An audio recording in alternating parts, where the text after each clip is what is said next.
अब इससे ज्यादा और क्या कह सकते हैं भाई और बहनों। हाथ कंगन को आरसी क्या, पढ़े लिखे को फारसी क्या। हमारा किसी से राग द्वेष नहीं, कोई वैर भाव नहीं, हमारा कोई शत्रु नहीं, हमारा कोई मित्र नहीं। हम भक्ति मार्ग में हैं। ये मनुष्य जन्म केवल परमात्मा प्राप्ति के लिए मिला है। बाकी ये दुनिया फोकट की राजनीति करके अपना जीवन बर्बाद कर जाएगी, कुछ भी लेना देना नहीं है। दुनिया भी अध्यात्म ज्ञान से अपरिचित है, इसलिए सारा दिन तू मेरी मेरी में लगी हुई है। आप और हमें गुरु ने दया करके ये ज्ञान समझा दिया, भक्ति दे दी। इसलिए आप और हमने भाई और बहनों भक्ति में आगे बढ़ना है, गुरु को प्रसन्न करना है। ये हमारी रिहर्सल देख रहा है गुरु हिसार जेल में बैठ के, किसी ने बांध नहीं रखा। सारी सृष्टि का मालिक है। आने वाले समय में तो दुनिया नाक रगड़ेगी। ये युग परिवर्तन का दौर चल रहा है। जो दुनिया ढूंढ रही है ना यूट्यूब पे, कल की भगवान, कल की भगवान, ये हिसार जेल में बैठा कल की भगवान, रियल कल की भगवान सीना ठोक के कह रहे हैं। और 3 साल बाद तो मजबूरी में नाक रगड़ के मानना पड़ेगा दुनिया ने कि इनसे बढ़कर कोई भगवान नहीं, कोई परमात्मा नहीं, देवों के देव महादेव है ये। अरे भगवान आएगा सिर पे सिंह लगा के आएगा क्या? संत रूप में आता भगवान। श्री रामचंद्र जी को दुनिया भगवान मानती है, वो सिंह लगा के आए थे। श्री कृष्ण जी को दुनिया भगवान मान रही है, वो पूंछ लगा के आए थे। तो आज अगर भगवान आएगा तो क्या नया कोई आडंबर करके आएगा? गेंडे की तरह नाक पे कोई सिंह लगा के आएगा? संत की पहचान उसके ज्ञान से होती है। लेकिन ना तो दुनिया वालों ने त्रेता युग में श्री रामचंद्र जी को ठंडा पानी पीने दिया, ना द्वापर में श्री कृष्ण जी को ठंडा पानी पीने दिया। जन्म जेल में हुआ, जन्म लेते मामा उनका दुश्मन हो गया। कभी कंस मारने आ रहा है, कभी चाणोर, कभी केसी, कभी पूतना। सारा जिंदगी लड़ाई झगड़े में उनका बीत गया। अंत में दुर्वासा ऋषि के श्राप के कारण पूरा यादव कुल समाप्त हो गया। श्री कृष्ण जी के पैर में जहरीला तीर लगा, हाय हाय करके उनकी मृत्यु हुई। तो हम लोगों ने ना तो द्वापर में श्री रामचंद्र जी को, द्वापर में श्री कृष्ण जी को ठंडा पानी पीने दिया, और आज उनको भगवान मान के उनके मंदिर गाड़ के उनकी पूजा कर रहे हैं। क्या मिलेगा?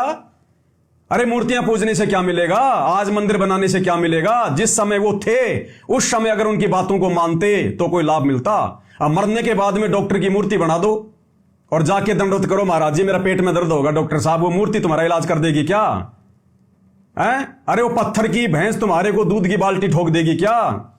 तो आज इन भगवानों की, इनके जाने के बाद में जो मूर्तियां बना बना के पूज रहे हैं ना, यही हाल है। ऐसे ही त्रेता युग में रामचंद्र जी आए, बताओ उनकी पत्नी को रावण उठा ले गया, खुद की उनकी चाची ने उनको वनवास दिलवा दिया। कितने दुख भोगे, 12 साल तक जंगल में भटकते रहे, 10 साल तक सीता रावण की जो है कैद में रही। और अंत में फिर क्या हुआ? अयोध्या वासियों ने फिर सीता को जंगल में निकलवा दिया कि ये तो रावण के संपर्क में आ गई है। फिर बेचारी को, गर्भवती को श्री रामचंद्र जी ने जंगल में निकाल दिया।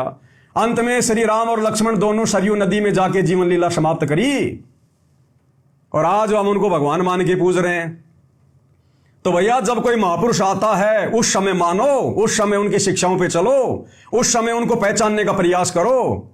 और संत को पहचाना जाता है संत के प्रवचन सुन के, संत के सत्संग सुन के, उनके विचार सुन के। अन्यथा भाई और बहनों, अब सतगुरु रामपाल जी के अलावा धरती पे दूसरा कोई महापुरुष नहीं आने वाला। ये हिंदुओं का अंतिम भगवान, अंतिम अवतार, मुसलमानों का अंतिम नबी, अंतिम अल्लाह, इनके अलावा कुछ नहीं। आज मेरी बातें थोड़ी सी तुम्हें बड़ी बड़ी लगेंगी, लेकिन आने वाले 3 साल के अंदर अंदर जब धरती पर तांडव मचेगा विनाशकालीन समय का, ये महामारियां, भूकंप, अतिवृष्टि, अनावृष्टि, ओलावृष्टि, युद्ध, गृह युद्ध, महायुद्ध, हिंदू मुसलमान, जब तुम्हारा घर से निकलना दूभर हो जाएगा, दाने दाने के लिए तरसोगे, तब तुम्हें भगवान याद आएगा। फिर देखेंगे तुम्हारा कौन सा देव महादेव आता है धरती पर तुम्हारी रक्षा करने। कोरोना में आया होगा कोई उतर के, ना हिंदुओं का भगवान आया, ना मुसलमानों का अल्लाह आया, ना सिखों का वाहेगुरु आया, ना जैनियों का महावीर आया। जिन्होंने मरना था वो मरे ही। ये आया हुआ भगवान। और उस समय मैंने ठोक के वीडियो बनाया था कि ये है सतगुरु रामपाल जी का चरणामृत, ये है कोरोना की ओरिजिनल वैक्सीन। ले लो नाम दीक्षा, करो भक्ति। कोरोना क्या, कोरोना का बाप भी अगर तुम्हारे 100 किलोमीटर आ जाए तो। मेरे को उठा के मेरठ की जेल में डाल दिया गया। तो भाई और बहनों, सच कहेंगे, जीवन और मृत्यु सतगुरु के हाथ में है, किसी 2 कोड़ी के जीव के हाथ में नहीं है।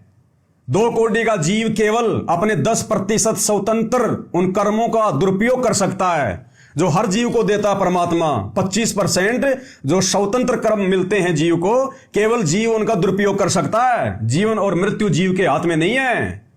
वो झूठा मुकदमा लगा के 10-15 दिन जेल में पहुंचा सकता है, इससे ज्यादा उनकी औकात नहीं होती। तो जब हमारा बाप 10 साल से जेल में बैठा है तो हम जेल में चले जाएंगे। और जाके आगे इन आश्रम वालों ने मेरे को हिसार की जेल में पहुंचा दिया था साल भर पहले। 3 महीने की जेल काट के आया हूं, मेरठ की जेल में गया। और इस परमात्मा के लिए तो भैया लाख बार जेल जाएंगे, लाख बार। अगर ये गर्दन भी काटनी पड़ जाए सतगुरु रामपाल जी के लिए सच्चाई बताते बताते, तो भी मेरी तो बहुत छोटी सेवा है, बहुत छोटी सेवा। लेकिन जो काम हमारा बाप कर रहा है दुनिया के आत्म कल्याण के लिए, ये आम छोटे मोटे लोग तो केवल अपने समाज की लड़ाई लड़ रहे हैं झूठी।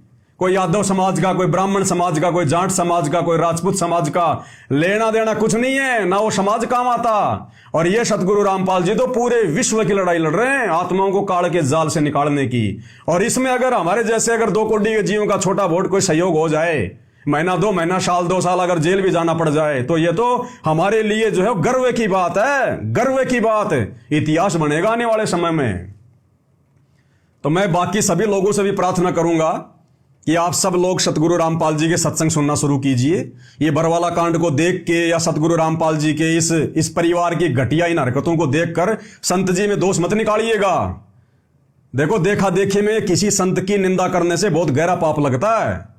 आप कभी सतगुरु रामपाल जी के यूट्यूब पर सत्संग सुनो, सृष्टि रचना सुनो, तुम्हारी आंखों से आंसू गिरेंगे कि इतने दिन तक भगवान ये ज्ञान हमारे तक क्यों नहीं पहुंचा। हम तो दुनिया की देखा देखे में उनको पता नहीं गुंडा बुंडा देशद्रोही मानते रहे।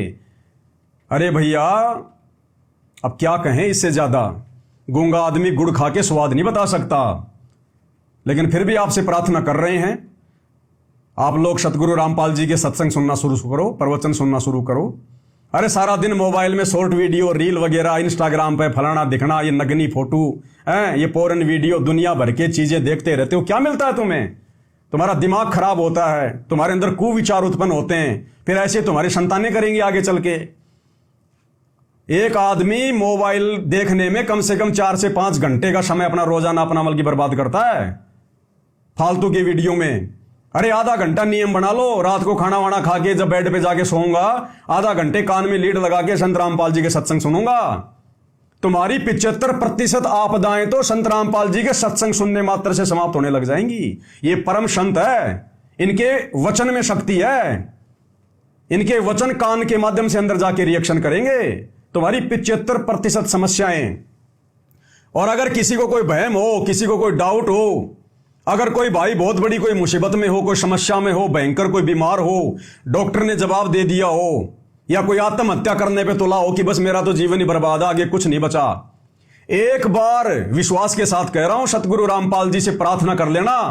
हिसार जेल जाके नहीं, ये अंतर्यामी भगवान है अपने घर से ही कि जी मैंने सुना है आपके चेलों से कि आप परमात्मा हो, भगवान हो, साक्षात धरती पे आए हो। अगर वास्तव में आप भगवान हो, साक्षात धरती पर आए हो, तो मैं आपसे ये प्रण करता हूं, मैं आपको संकल्प करता हूं, ये वचन देता हूं कि मुझे इस समस्या से बाहर निकालो। आज से मैं रोजाना आपके वीडियो सुनूंगा और महीने 2 महीने तक मैं रोजाना आपके वीडियो सुनूंगा। और हे भगवान, मुझे इस समस्या से बाहर निकालो। उसके बाद मैं आपका नाम भी लूंगा और आपकी भक्ति भी करूंगा।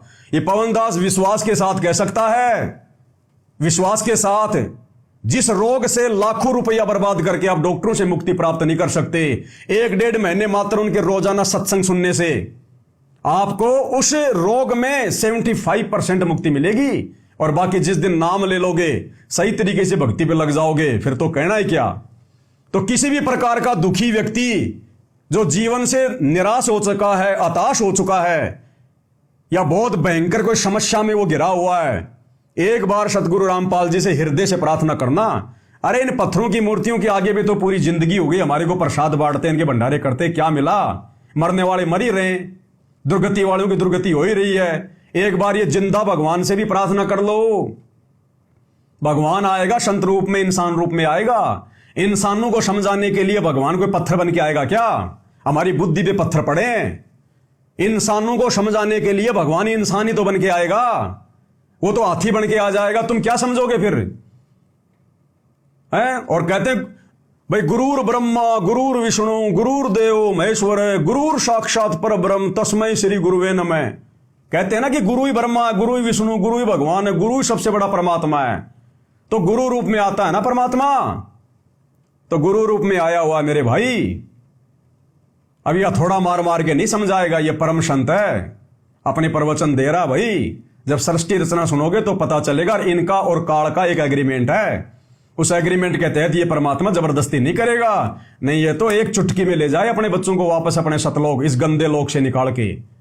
रात दिन जहां लोग यहां पे नेता लोग राजनीति में लड़ रहे हैं, शुअर यहां पे टट्टी पे लड़ रहा है, इंसान यहां पर रोटी के लिए लड़ रहा है। ये कोई लोक है, कोई रहने की जगह? ये सुबह उठते ही यहां पे टट्टी में हाथ देना पड़ता है? ये दुनिया है? ये इस गंदे लोक में रहने के आदी बन गए, क्योंकि हमारे को इन नकली कबीर पंथियों ने, नकली साधु संतों ने उस असली परमात्मा का भेद नहीं बताया, वो असली लोक नहीं बताया जहां हम रहा करते थे पहले, जहां ना कोई मरना, ना कोई जन्म लेना, ना कोई रोग, ना कोई दिक्कत, ना कोई काम धंधा, ना गंदी राजनीति, दुनिया भर के ठाट बाट। वहां चलेंगे अपने परमात्मा के लोक में। मरना तो है भाई, मरना तो पड़ेगा।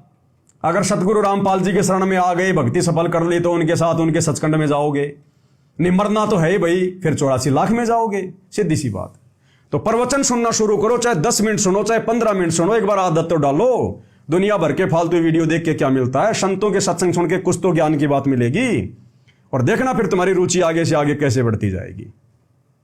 तो भाई और बहनों, आज के वीडियो में केवल इतना ही। सच्चाई समय समय पर आप लोगों को बताते रहेंगे, दिखाते रहेंगे, और अगर सच्चाई सुनकर किसी को ठेस लगे तो भाई लाख बार लगे, लाख बार। हमने किसी से मतलब नहीं है, हम अपने गुरुदेव भगवान के भरोसे जी रहे हैं। ये श्वासें उनके द्वारा दी गई है। पिंड प्राण जिन दीने दाना, गरीब दास जाकू कुर्बाना। बाकी समझाना भाई, क्योंकि जेता मीठा बोल ही तेता संत ना होई, और खरी खरी बाता कहे संत कहावे सोई। भाई जो सच्चा संत होगा ना, वो खरी खरी बात कहेगा। ये सतगुरु रामपाल जी के नालायक बेटे की तरह ये चापलूसी नहीं करेगा झुक झुक के। जो संत होगा सच्ची बात कहेगा, उसको दुनिया से कोई स्वार्थ नहीं होता, वो अपना कमाता है, खाता है, दुनिया के कोई आराम के पैसों पे नहीं जीता वो। तो भाई और बहनों, आज के वीडियो में केवल इतना ही। परमात्मा हम सबको आज्ञा दें, सद्बुद्धि दें, आशीर्वाद दें, हमारा मार्गदर्शन करें, इसी प्रकार से भक्ति मार्ग पर हमारे को दृढ़ता दें। बंदी छोड़ सतगुरु रामपाल जी परमेश्वर जी की जय हो।